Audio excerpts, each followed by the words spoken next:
با درود خدمت شما عزیز دلم. عزیزم در خدمت هستم با یک انرژی خوانی دیگه از سری انرژی خوانی های فال تاروت آدم و حوا. موضوع این لحظه انرژی خوانی ما انتقام کائنات از کسانی که دشمنی دارن با شما.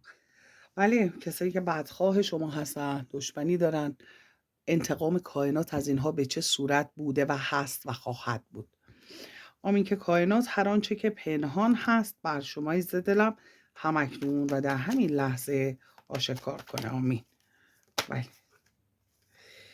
مسئله رو که کائنات داره بهش اشاره میکنه عزیز دل من، میگه که موفقیتی که در اثر یک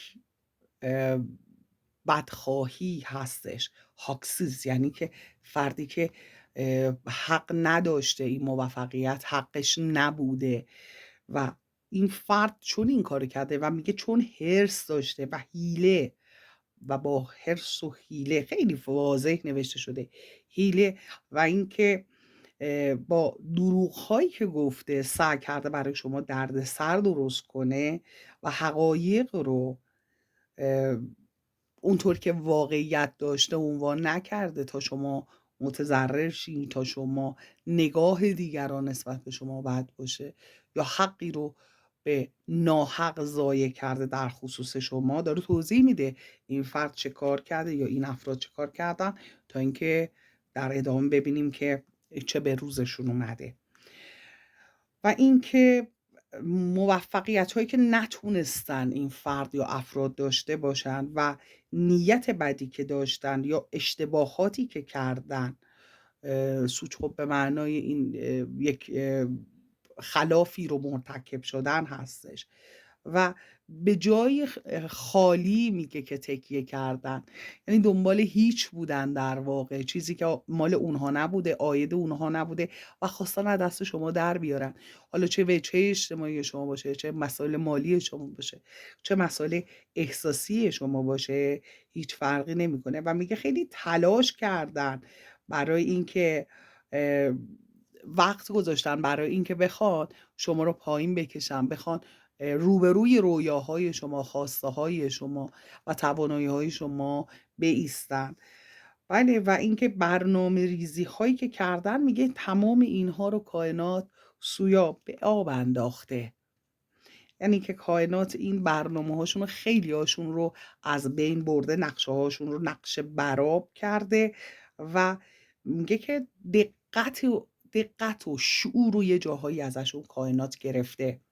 یه جایی که میتونستن ضربه های بدی بزنن، کائنات اون دقت و شعور رو از اونها گرفته و مشکلاتی بهشون داده که اینها سرشون به مشکلات خودشون و مسائل خودشون گرم باشه، دیگه با شما کاری نداشته باشن.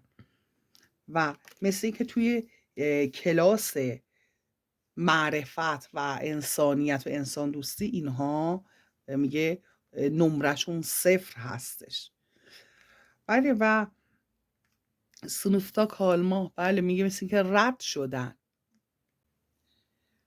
بنابراین داره میگه که اینها رد شدن، یعنی اینکه توی اون کلاس رد شدن و موندن، یعنی تا یه جایی اومدن. میگه فرکانسشون کور بوده، یعنی که رشد نکردن که یکم معنویات هم داشته باشن و این کارها رو با شما کردن. و اینکه دیگه چه کار کردن و چی به سرشون اومده. میگه که آزادی عمل رو ازشون کائنات میگه من گرفتم و اون راه حل هایی که پیدا کردن رو میگه براشون بستم و همش دنبال این راه حل هایی هستن که راه حل هایی که مسائل خودشون رو حل کنن. دیگه فرصت این که بخوان فکر کنن که چجوری شما رو اذیت کنن، چجوری چوب لای چرخ شما بذارن، چجوری باعث بشن که به شما ضربه بزنن، دیگه اون زمان رو ندارن و نمیتونن داشته باشن. و میگه حقایقی که مربوط به خودشون هست رو کاری کردن ببینن. خب بعضی از انسان ها اون حقایق خودشون رو نمیبینن و وقت اضافی فکر میکنن دارن که با دیگران، با ذهن دیگران ور برن. میگه من یه کاری کردم حقایق رو ببینن و اون فلاکت و بله قضا و قدرها اونها رو ببینن و بشینن فقط توی این فکر باشن که جستجو کنن که مشکل چی هست، مشکلشون رو چجوری باید حل کنن. یعنی فرصت رو ازشون گرفته کائنات در واقع و سرشون رو به خودشون گرم کرده. آمین که آدمایی که دوست دارن دیگران رو اذیت کنن همیشه سرشون به خودشون گرم باشه. و صبر کردن میگه که مجبور شدن که صبر کنن و دست نگه دارن، با شما زیاد کاری نداشته باشن، به خاطر اینکه انقدر خودشون مشکلاتشون زیاده دیگه سرشون گرم مشکلات خودشون و اون حرص و طمع و اون نیت کثیفی که توی قلبشون دارن که اون نیت تمیز نمیشه، تو همون حرص و طمع باقی بمونن، تو همون نیت‌های کثیف خودشون باقی بمونن. و میگه کائنات که خواسته هاشون هم حتی اون خواسته هاشون هم من همیشه در انتظار گذاشتم، اونها رو نذاشتم به خواسته هاشون برسن و دست پیدا کنن به خواسته هاشون، همونطور که اونها نمیذاشتن که شما به خواسته هات دست پیدا کنی و استوب دادم بهشون. و اینکه آره میگه که یک حالی یه حالتی بهشون دادم که اینا چطور باعث شدن با رفتارشون شما یکم خدای نکرده افسرده باشی، حس و حال هیچی رو نداشته باشی، دل دماغ هیچی رو نداشته باشی، با کاراشون انگیزه رو از شما گرفتن، هدفها رو از شما گرفتن، همش سعی کردن که اعتماد به نفس شما رو از شما بگیرن، به شما ثابت کنن هیچی نیستی، نمیتونی موفق باشی. میگه دقیقا منم باهاشون همین کارو کردم و اونها رو تو همین شرایط گذاشتم و خب طبیعتا وقتی اونها رو توی اون فرکانس میبره شما به فرکانس خودت برمیگردی، چون دیگه اونها قدرت اینکه یک عملی انجام بدن رو ندارن. فکر میکنم منظور کائنات دقیقا باید این باشه، بدن اینکه اینها در یک فرکانسی بودن که شما رو میتونستن اذیت کنن. حالا خب به خاطر این خودشون به فرکانس پایین تر پر از دردسر و مشکلات وارد شدن، شما طبیعتا تو اون فرکانسی که بودی جهش پیدا کردی، وارد فرکانس واقعی خودت شدی و دیگه شما در یک فرکانس با اونها نیستی که بخوام شما آسیب برسونن.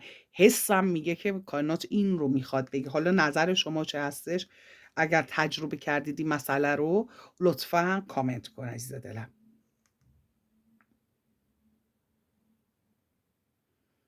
بله کائنات میگه که خب شما دقیقاً بله دقیقاً داره میگه که شما رو وارد فرکانس بهتری کرده، شرایط شما بهتر شده و مکر اینها این آدما یا این فرد به خودش برگشته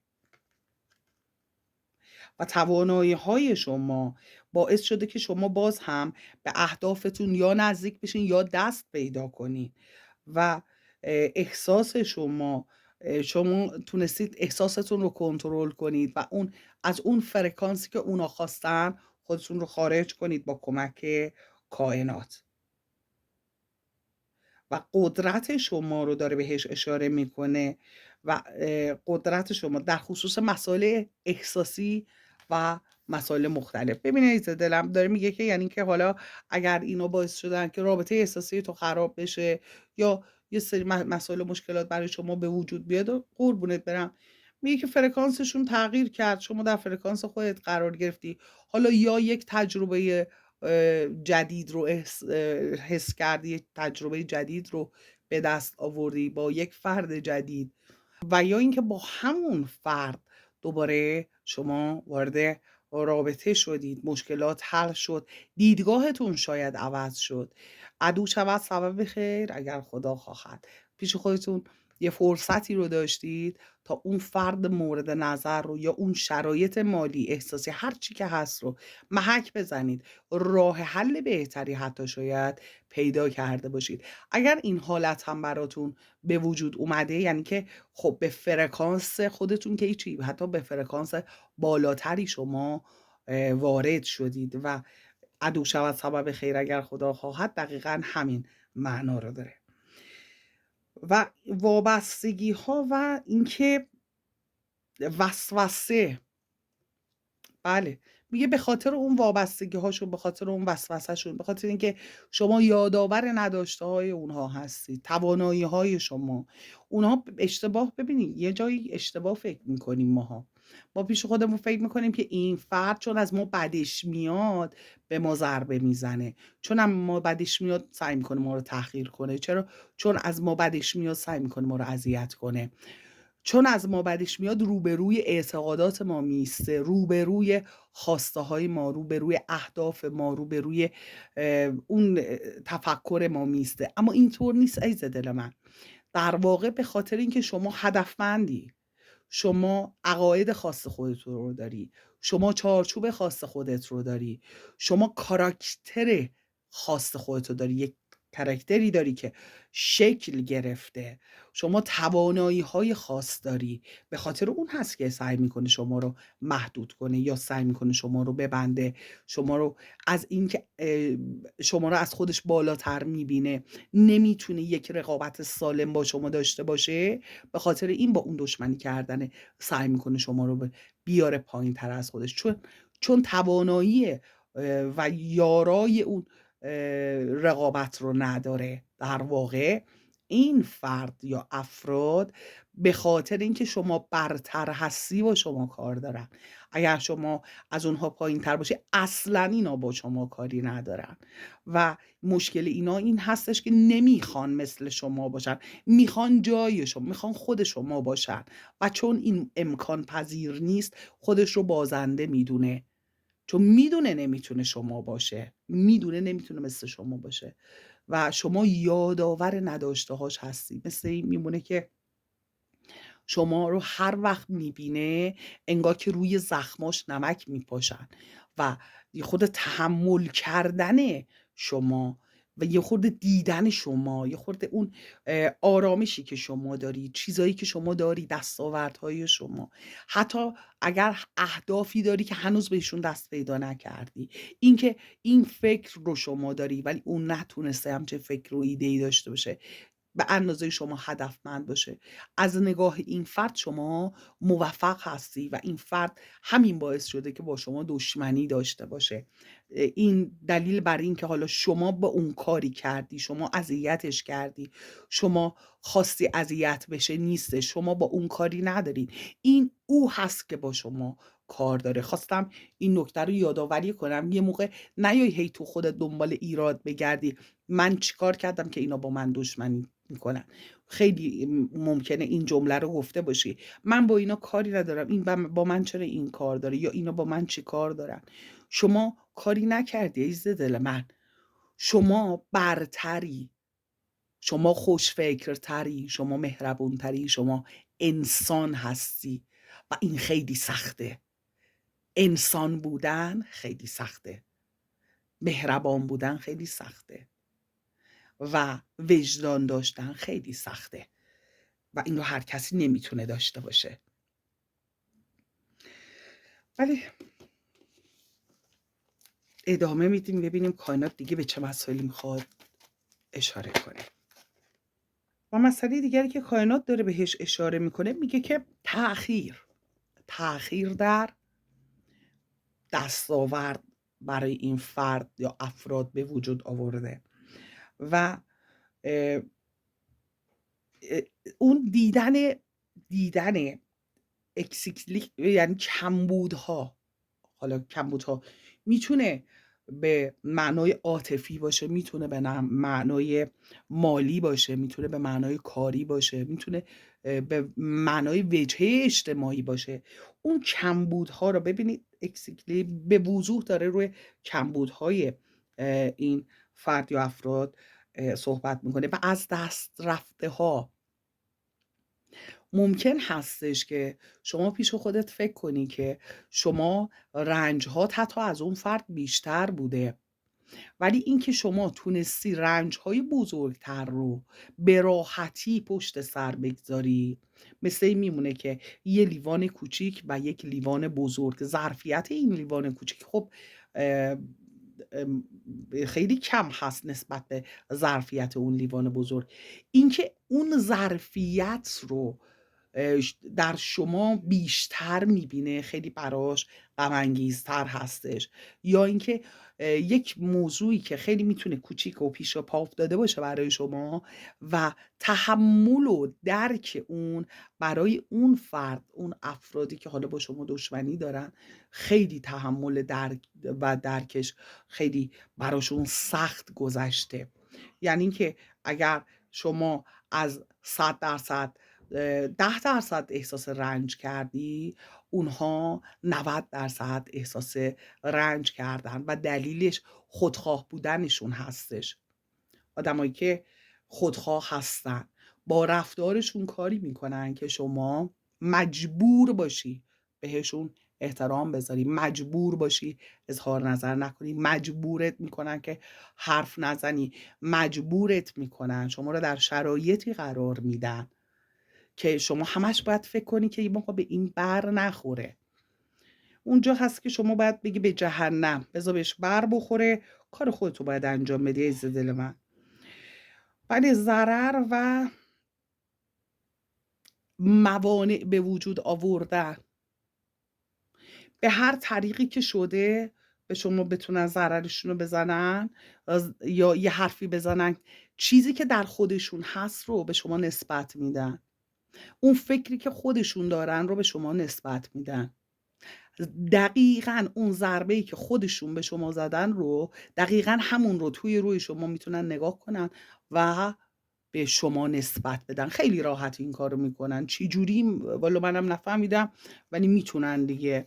یعنی اگر به شما یه آسیبی زده، یه ضربه‌ای زده، یا داره به شما یه تهمت و افترایی میزنه، دقیقاً کاری که خودش کرده رو داره به افترا میزنه، خیلی راحت این کارو میکنه و طوری که شما اصلا میمونی. اصلا تو اون جمع میگم که شاید این حرف زده میشه، یا حالا بین خودشون اگر این حرف زده میشه، دقیقا هم شما میدونی که اون کارو خودش انجام داده، هم اون جمع میدونن که اون کارو خودش انجام داده، ولی خب خیلی راحت حرف زدن مجانی عزیز دلم، خرج نداره، هر چقدر دوست دارن اینو میتونن.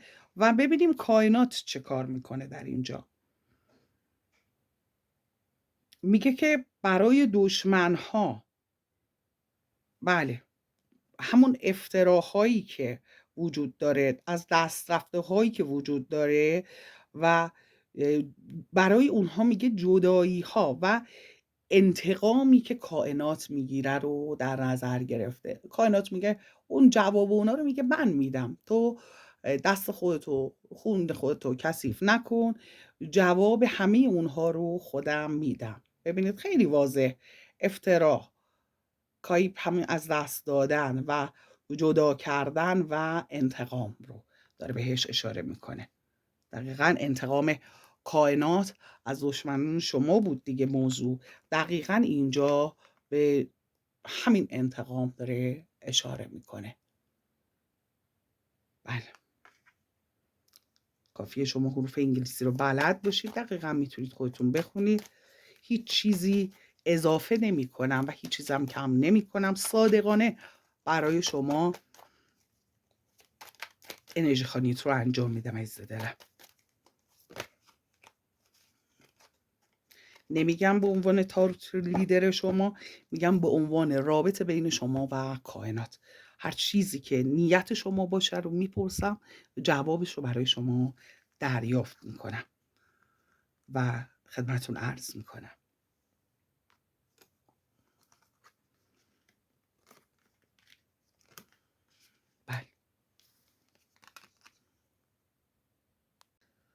بله، و مسئله که اینجا کائنات به وضوح داره بهش اشاره میکنه، میگه که تغییر دادن این افراد و بازگشت این افراد به سمت شما. اگر این فرد طرف احساسی شما هست، با رفتار شما رو اذیت کرده، یا یک دوست هست، میگه کائنات من اینها رو تغییرشون میدم و دونشون به سمت شما بر میگردونم و قدرت و اراده شما رو و اون توانایی های شما رو و اون توانایی های ذهنی شما، هر آنچه که در شما هست که به صورت بسیار بسیار خصوصی هست برای شما، بسیار شخصی هست، یعنی توانایی هایی که هر کسی نداره، یه چیزایی هستش که برای شما هست. میگه دقیقا اینها رو به اون نقطه میرسونم و باز به سمت شما برمیگردونم. به اون نقطه میرسن که نمیتونن مثل شما باشن، به اون نقطه میرسن که جلوی شما کم آوردن، به اون نقطه میگه میرسونمشون باز. و شما فقط کافی هستش که به کائنات بسپارید. کائنات خودش میدونه که چطوری انتقام بگیره. یعنی چی؟ خیلی واضح کائنات گفتش که تمام تلاششون رو میکنن و در نهایت باز هم اینا جلوی شما به زانو در میان. باز هم میبینن که نتونستن کاری بکنن. این همه فتنه، این همه دروغ، این همه ریا، این همه حیله، این همه نیرنگ و افترا و اینا، باز در نهایت میبینن که هیچی عوض نشد. باز هم اون کمیت خودشون رو، اون کمبودهای خودشون رو باز هم دارن حس میکنن. بنابراین کائنات میگه که یه جوری انگار اینها رو داره شکنجه روحی میده کائنات. یعنی اونها رو پرشون نمیکنه، لبریزشون نمیکنه که اون حس خوبه رو به دست بیارن، اون حس خوبه رو به دست بیارن. بله، و میگه که از نظر مشکلات اخلاقی، یعنی که اینها رو انقدر به درجه پایینی میاره، سر اینا رو به انقدر چیزای بیخودی گرم میکنه که مثلا شاید شما حتی از صحبت کردن در موردش اکراه داشته باشی، نخوای اصلا در موردش صحبت کنی و نخوای اصلا وقت بذاری، ذهنت رو نخوای با اونجور چیزا سرگرم کنی، وقت بذاری، اصلا فکر کنی چیزی که شما حتی نمیتونی بهش فکر کنی. اینا تو اون شرایط با اون مسائل هر روز سر و کار دارن و باهاش زندگی میکنن، با اون طرز تفکرات. بله، و نیت، اون نیت درونی اونها رو داره میگه و اینکه بله، کنار اومدنه با اون شرایطی که حتی توش هستن خیلی میتونه برای شما، اگر شما فکر کنید به جای اینکه هرس بخورید که چرا این کارا رو میکنن، اگر میگه بشینید شما بخواید فکر کنید که شما طبیعتا وقتش رو ندارید، زمانش رو ندارید، اگر بتونید به عمق اون فلاکتشون فکر کنید، میگه که خودتون هم حتی خیلی چطور ممکنه، فقط این جمله رو میتونید بگید، چطور ممکنه که این کارا رو میکنه، اینطوری میتونه زندگی کنه. و میگه که در درون خودشون باقی میمونن، یعنی که چیزی ندارن که به بیرون از خودشون انتقال بدن. یعنی که مثل این میمونه که خب هدف از آفرینش ما به دنیا اومدیم، تو این دنیا یه کمبودهامون و یه اشتباهاتمون رو جبران کنیم. اینها با همون اشتباهات قبلی دارن زندگی میکنن. به طور مثال شاید یک نفر پیش خودش فکر کنه خب من یه موقع‌های خیلی عصبانی میشم. خب کنترل کردن عصبانیت، انگار که شما هدفت از این آفرینش این بوده که بیای ترمیم بشی، روی عصبانیتت کنترل کنی. تا وقتی که اونو نتونی کنترل کنی، هیچ چیزی برای شما تو این زندگی نمیتونه اون جاذبه رو داشته باشه و نمیتونی از نظر روحی، از نظر احساسی، از نظر مالی رشد کنی و تو شرایط عالی و ایدئال خودت قرار بگیری. شاید یه موقعی باشه شما پیش خودت فکر میکنی که فلانی مثلا به اندازه منم امتیاز نداره توی این دنیا و توی این زندگی، ولی چرا من بهتر، و یا حتی ممکنه از نظر آرامش روح حتی از من روحش آرامش بیشتری داره یا در شرایط بهتری زندگی میکنه، برای اینکه اون فرد هدف از آفرینشش رو متوجه شده و روی اون ضعف کار کرده. به طور مثال حسادت بوده، روی اون کار کرده. به طور مثال میتونه خشم باشه، روی اون مسئله کار کرده. یه کمبودی، امپات بودن بیش از حد. ببینید حالا میگیم خشم، امپات بودن بیش از حد یعنی احساساتی بودن بیش از حد، روی اون موضوع کار کرده و میبینید از شرایط حتی اجتماعی بهتری میتونه برخوردار باشه، شرایط مالی بهتری میتونه برخوردار باشه، شرایط روحی و خانوادگی و ارتباطش توی روابطش حتی میتونه برتر باشه. فکر میکنم، البته این نظر بنده هستش. حالا شما اگر نظری غیر از این دارید لطفا کامنت کنید، یا اگر قبول دارید این نظر رو لطفا کامنت کنید. میخوام خیلی واضح این مسئله رو براتون باز کنم. حالا اینایی که با شما دشمنی میکنن، اینا در واقع خودشون رو نمیتونن ترمیم کنن. شما مطمئن باشید که یک کمبود این فرد داره، این مشکل رو در دنیای قبلی هم شاید داشته و اصلا به این دنیا اومده که این مشکلش رو حل کنه. اگر هنوز با این مشکل داره زندگی میکنه، شما مطمئن باش، ایمان داشته باش که هرگز این فرد نمیتونه رشد کنه. چرا؟ چون به این دنیا اومده که این نقطه ضعفش رو ترمیم کنه. اگر نتونسته اون نقطه ضعف رو ترمیم کنه، هرگز نمیتونه به خواستش برسه. نشین نگو که نمیدونم اینا دشمنی کردن با من، خیلی هم وضعشون با من بهتره، خیلی هم من راحت تره. نه، اون یک نقطه ضعفی داره که اون نقطه ضعف روزگارش رو سیاه کرده و نمیتونه از دست اون نقطه ضعف رهایی پیدا کنه. و اون نقطه ضعف شاید از نگاه شما خیلی چیز کوچیکی باشه، ولی تمام زندگی این فرد رو تحت شعاع قرار داده. بنابراین اگر میخوایم ما ببینیم که آیا دشمنای ما واقعا به ما پیروز هستن، خوشحال هستن، یا اینکه کائنات جواب اینها رو داره میده یا نه، فقط کافی هستش که با دقت، خیلی با دقت نگاه کنی. اون وقت خودت متوجه میشی که بله، کائنات روبروی اینها میسته. بله، هست چیزهایی که اینها نتونستن ترمیم کنن. اصلا به خاطر همین هست که با شما کار دارن. اگر کسی که ترمیم باشه، نیازی نداره با شما اختلاف داشته باشه، مشکل داشته باشه. خیلی راحت میگه که فلانی این اخلاقشه، منم اینو همین شکلی که هست قبولش میکنم، اینو همین جوری که هست دوستش دارم، اینو همین جوری که هست میخوام. وقتی به این نقطه نرسیده، بنابراین این فرد در درونش قوقایی به پا هستش و خیلی آدمی هستش که برای خودش مشکل درست میکنه، برای شما مشکل درست میکنه، دوچار کارما میشه. اون نقطه ضعفش که هیچی، کنار اون نقطه ضعف، چون اون نقطه ضعف رو نتونسته ترمیم کنه، مثل دروغ گفتن. یه دروغ و وقتی که اولیش آدم میگه، بعد دیگه پشت بند اون هی مجبور دروغ بگه، هی میخواد جای اون دروغ رو با یه چیزی پر کنه. به طور مثال امروز حوا رو دیدی، میخواد بگه نه، بعد خب شاید منو دیده، باید 10 تا دروغ دیگه هم بگه که مثلا بخواد مخفی کنه اون یه دونه رو. مثال عرض کردم. بنابراین کائنات میگه که شما به هدفت میرسی و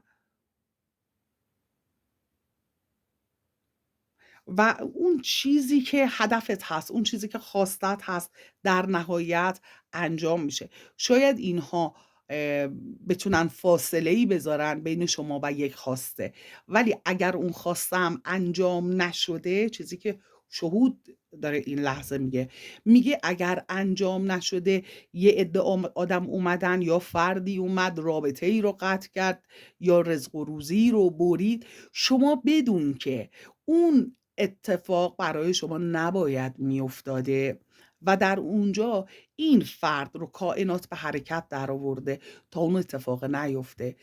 چرا؟ به خاطر اینکه بعد از اون موضوع شاید شما وارد یک کارما میشدی. به طور مثال یه نفر میخواد از شما، خانم هستی، میخواد خواستگاری کنه، یه نفر میاد میگه نه اصلا آدم خوبی نیست، اینجوریه اینطوریه فلان و همانه، که پیش اومده دیگه برای اغلب دختر خانوما. بعد با خودت فکر میکنی که آره این نذاشتش که بشه، در صورتی که کائنات میگه که نه، اون فرد کارما داشته و تو میخواستی بری تو کارمای این فرد. من نخواستم. اگر کائنات کاری رو بخواد انجام بده، هیچ کس نمیتونه مانعش بشه. حتی مکارترین انسان ها نمیتونن. مکروا و مکر الله ان الله خیر الماکرین.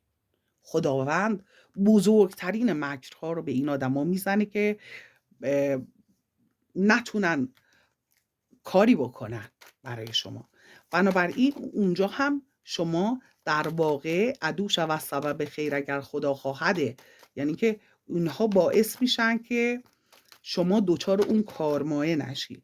وگرنه شما هر وقتی همچین اتفاقی افتاده نگاه کردی بعدش یه اتفاق بهتر برای شما افتاده. خوب دقت کن، فکر کن، نسبت به 10 سال پیش همچین تجربه‌ای داشتی، 5 سال پیش داشتی، الان که فکر میکنی میگی اوه چقدر خوب شد اون اتفاق نیفتاد، چون بعدش این اتفاق خوبه برای من افتاد. یا اگر من وارد اون رابطه میشدم، وارد اون کار میشدم، چقدر میتونست امروز برای من درد سرساز باشه. آمین که کائنات هر آنچه که پنهان هست بر شما عزیز دلم همکنون و در همین لحظه آشکار کنم. آمین. بله، ببینیم دیگه کائنات چی میخواد بگه. میگه خبرهای زیبایی برای شما در راه هست در خصوص مسائل خانوادگی و مژده دریافت خواهی کرد و یک موفقیت و یک جشن رو. اینم هدیه کائنات. به خاطر اون که اون کارو کردن، کائنات میگه من جبران میکنم برای تو، یک جور دیگه، یه شکل دیگه. و میگه موفقیت، توانایی و آنچه که به تو داده شده، چیزی که خداوند و کائنات به تو دادن، هیچ کس اونها رو نمیتونه بگیره به جز خداوند و کائنات. نگران نباش. فرصت ها اگر هست، هر مسئله‌ای که هستش، شما باز هم موفق خواهی شد، باز هم در اقتدار خواهی بود. بله، هر چقدر این مارمولک ها نذارن.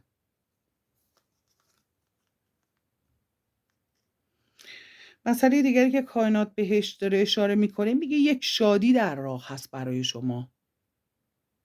یک شادی برای شما در راه هستش و نشه، شادی، بله، امید و با دوستان خوش گذروندن لحظات زیبا، حالا با دوستان یا اون کسانی که دوست دارید در ارتباط باشید، شما رو بله در ارتباط میذاره کائنات. و بله، و میگه که سعی کن زیاده از حد، ببینید تعادل رو داره نشون میده، میگه سعی کن زیاده از حد عکس العمل نشون ندی. کائنات حواسش به همه چی هست. ببینید عزیز دل من، کائنات امروز یه حرف خیلی خوبی به شما زد، گفت من جواب اون آدما رو میدم. همینقدر که دیدن شما، بودن شما، وجود شما و کاراکتر شما، حالا اون چارچوب زندگی که دارید، چیزایی که این آدما رو داره هرس میده، میگه که همین که اینا میبینن شما رو هرس میخورن یا یاد شما میفتن هرس میخورن، این بزرگترین تنبیه این آدم ها هستش که یک لحظه آرامش ندارن. آمین که کائنات هر آنچه که پنهان هست رو هم اکنون و در همین لحظه آشکار کنه. آمین. بله، کائنات برای شما امید رو در نظر داره و این که میگه که اون علاقه، اون مسائل احساسی که احساسات شما لبریز میشه، شما لبریز از احساسات قشنگ میشید و امیدوار هستید و اونها این رو ندارن. میگه چیزایی به تو دادم که به اونا ندادم. قدر خودتو بدون، قدر چیزایی که دادم و بدون، به اینا فکر کن.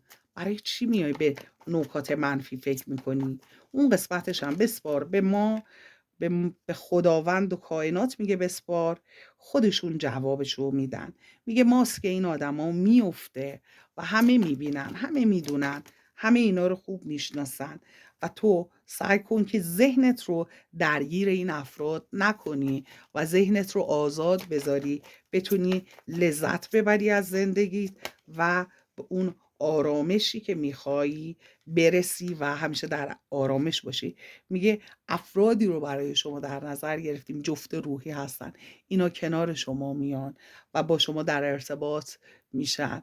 میگه با اینجور افراد سعی کنید، با همفرکانسای خودتون سعی کنید ارتباط بگیرید. به طور مثال اگر میای با یه نفر ارتباط بگیری، میبینی هر وقت میای که با این فرد یک قرار بذاری یه اتفاقی میفته، کائنات داره میگه بابا جان اون کار ما داره، ولش کن، ولش کن، چه اصراری داری؟ میگه میگه بیا یک فرد دیگه، بعد میشه خودت میگه که اونی که دوست دارم نمیاد، اونی که دوست ندارم میاد. خب عزیز دل من، اون هم فرکانست نیست، کارما داره، اون پر از مشکله، این یکی کارما نداره، این هم فرکانست هستش، تو با این راحت تری.